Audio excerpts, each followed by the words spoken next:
Saludamos a esta hora a la doctora Alexandra Ocles, ministra de Gestión de Riesgos. Aquí le damos los buenos días y las gracias por acompañarnos. Gracias, Liz, un gusto.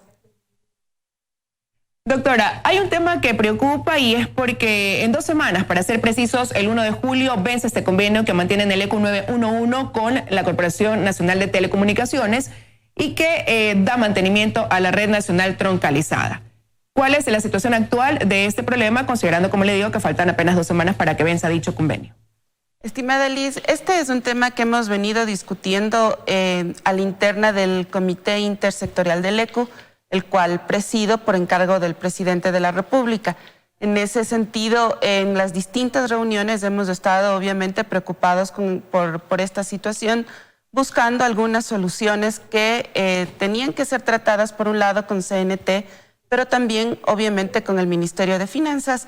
Así que hemos encontrado ya una salida que va a significar la firma de un nuevo convenio que tenga como plazo 5 años. Se van a revisar los costos para este nuevo convenio y la deuda que tenemos en este momento desde el ECU con CNT por la red troncalizada va a ser pagada en 2 fases. La primera fase tiene que ver con cumplir con los años 2017 al primer semestre del 2019.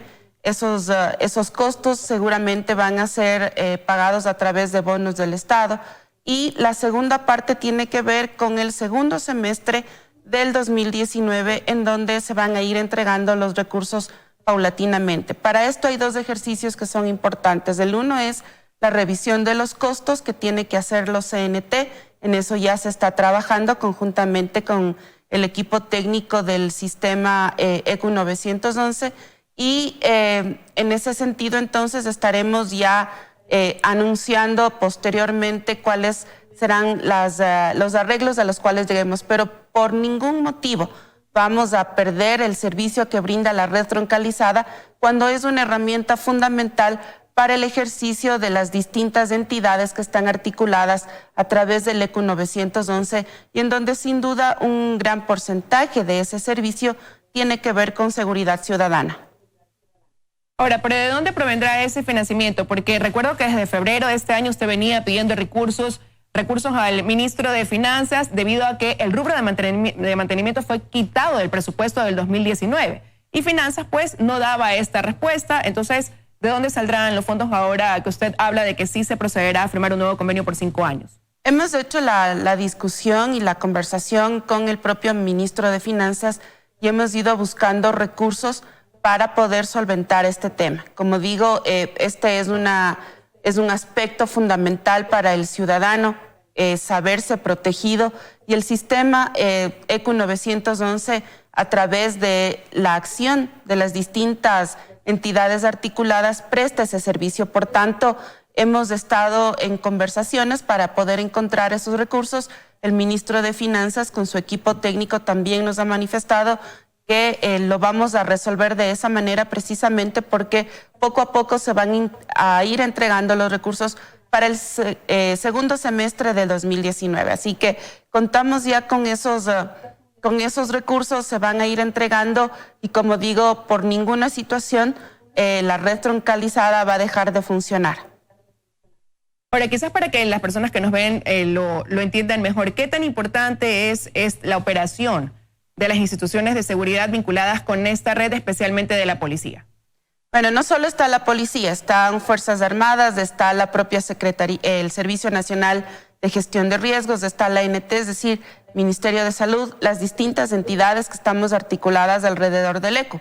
Y es obviamente una herramienta importantísima que nos permite la operación en caso de cualquier emergencia. En ese sentido, obviamente la preocupación había que expresarla y lo hemos hecho a través de los mecanismos regulares, comunicando las distintas visiones y preocupaciones que tenían las entidades discutidas a la interna del Comité Intersectorial del ECU, y precisamente por eso hemos llegado a acuerdos y le hemos encontrado solución como no podía ser de otra manera. Es decir, ¿qué pasaría si no se hubiera encontrado esa solución, si se llegaba al 1 de julio y no se daba paso para ampliar ese convenio, una prórroga del convenio, una renovación, que era el peor de los escenarios? ¿Cómo afectaría esto a todas las instituciones que usted acaba de mencionar? Estimada Liz, habría sido un acto irresponsable, es decir, por ningún motivo, en mi calidad de presidenta del Comité Intersectorial, habría permitido que eso suceda.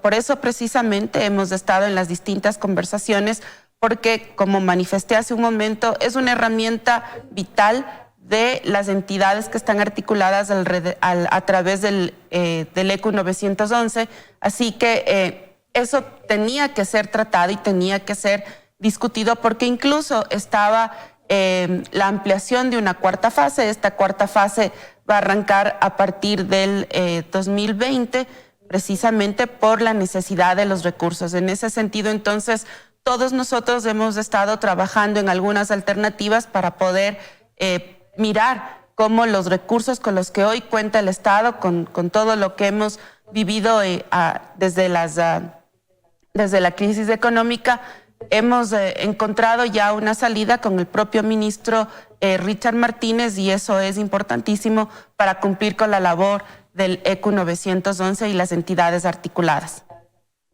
Este es un sistema que también opera en la frontera norte y que tiene relación también con la alerta de tsunamis, ¿verdad, ministra? Sí. Es decir, la red troncalizada tiene un amplio servicio, si queremos verlo de esa manera. En el caso de frontera norte, obviamente, es fundamental por lo que estamos viviendo en este tiempo, es decir, los efectos de la migración venezolana, que también en donde Policía Nacional, Fuerzas Armadas, el Servicio Nacional de Gestión de Riesgos, estamos activados por ese hecho. Cuando también suceden conflictos, en el caso en la frontera colombiana, y tenemos desplazamiento interno. Así que todos esos temas obviamente son de preocupación de todas las instituciones que estamos conformando el Comité Intersectorial del ECU, y por eso hemos estado generando una serie de líneas de acción alrededor de poder sostener la red troncalizada, por lo que significa para nuestro trabajo. Eso hubiera conllevado entonces, si no se encontraba una solución, a que no haya este sistema de comunicación incluso en la frontera norte. ¿Cómo entender entonces, después de que usted aquí ha explicado la importancia de esta red troncalizada, que primero se eliminara el rubro de mantenimiento del presupuesto, y segundo, que hayan pasado casi 4 meses para encontrar una luz y una solución a este problema que ahora sienta usted le da calma? Estimada Liz, cuando se establecieron los presupuestos del ECU 911, se plantearon varios recursos, y a todas las instituciones se fueron recortando varios de esos recursos. Sin embargo, como digo, nada es imposible. Además, estamos hablando entre instituciones públicas. Si bien CNT es una empresa pública, de todas formas hemos buscado esa solución de poder seguir operando, de obviamente buscar los recursos necesarios para que CNT pueda brindar el servicio y cobrar la deuda. Por ningún motivo podemos dejar de pagar esos rubros, y por eso hemos estado viendo cuáles son las alternativas. Si bien no se cuenta específicamente con todo el monto que se requería para cubrir toda la deuda, por eso lo hemos dividido en 2 fases, es decir, lo que corresponde al año 2017 hasta el primer semestre del 2019, y para el segundo semestre del 2019, que también ya está visto cómo se irá entregando los recursos al ECU 911 para que pueda ir cancelando también con el mantenimiento de la red. Pero ¿y esa segunda fase se juntaría, o esa segunda etapa de los pagos se juntaría con la ejecución de esta cuarta fase de la que usted hablaba? La cuarta fase va a arrancar a partir del 2020, y por eso para el presupuesto del 2020 esos rubros tienen que estar contemplados en el presupuesto del ECU 911. Y como decimos, obviamente nos toca plantear un nuevo presupuesto que podrá servir para este fin. Ahora, ¿qué va a contemplar esa cuarta fase de la que usted nos habla? Esa cuarta fase va a contemplar la ampliación en frontera norte. Entonces, en ese sentido, vamos a estar mucho más cubiertos en el caso de la frontera norte, donde tenemos, como decía hace un momento, algunos hechos que son significativos, y en donde tanto Fuerzas Armadas, Policía Nacional y otras instituciones, tenemos un trabajo continuo y recurrente en esa zona. Así que precisamente por esa razón, pero sobre todo por temas de seguridad nacional, tenemos que incorporar esos recursos para poder cumplir con la cuarta fase. Y por eso también CNT está haciendo una revisión de sus costos para poder cubrir y cumplir con esta obligación.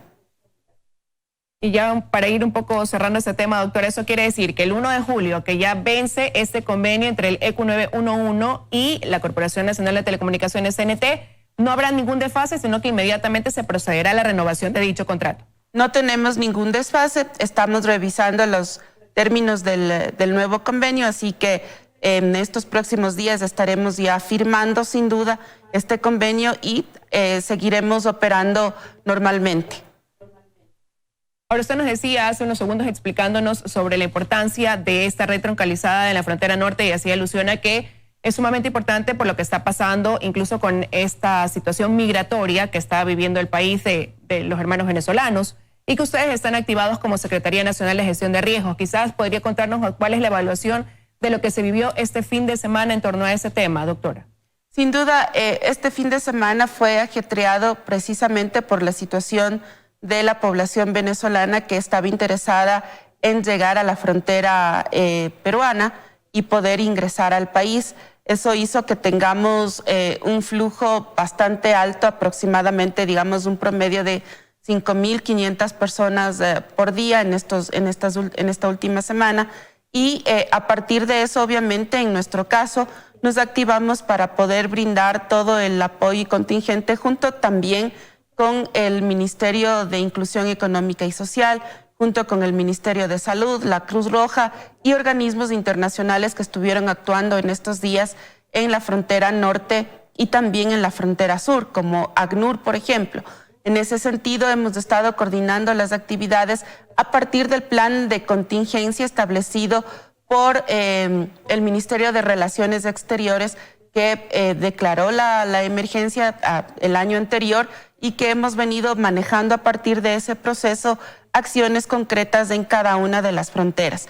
Este fin de semana, como decía, tuvimos este movimiento migratorio bastante alto, pero se ha podido atender a las personas que han requerido de nosotros. Se estableció además el corredor humanitario que permitió que el pueblo venezolano, que la población venezolana en tránsito pueda llegar hasta la frontera sur y poder ingresar hasta la hora que tenía establecido el gobierno peruano el ingreso con la facilidad que antes tenía. Hoy ya tienen otros requisitos y obviamente será otra la situación que se tenga que analizar por lo menos dentro del Ecuador para poder responder igual al movimiento migratorio de la población venezolana.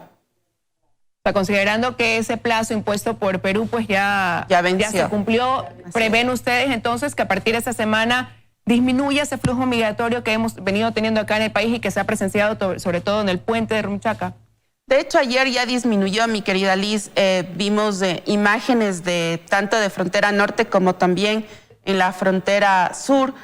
Disminuyó el flujo. Varias de las familias que tal vez no pudieron ingresar fueron atendidas, están ubicadas en algunos centros transitorios temporales que les permiten a ellos poder tener un lugar donde descansar, alimentarse, bañarse y poder seguir con su camino. Ese es un tema que se ha podido prever para estos días y obviamente, como decía, nosotros en el caso del Servicio Nacional de Gestión de Riesgos y Emergencias estaremos atentos a las acciones que nos corresponda desarrollar si acaso tenemos nuevamente un flujo alto como el que hemos tenido este fin de semana. Quiero agradecerle su presencia, doctora, esta mañana aquí en los desayunos de 24 horas. Con mucho gusto, Liz, gracias a ustedes.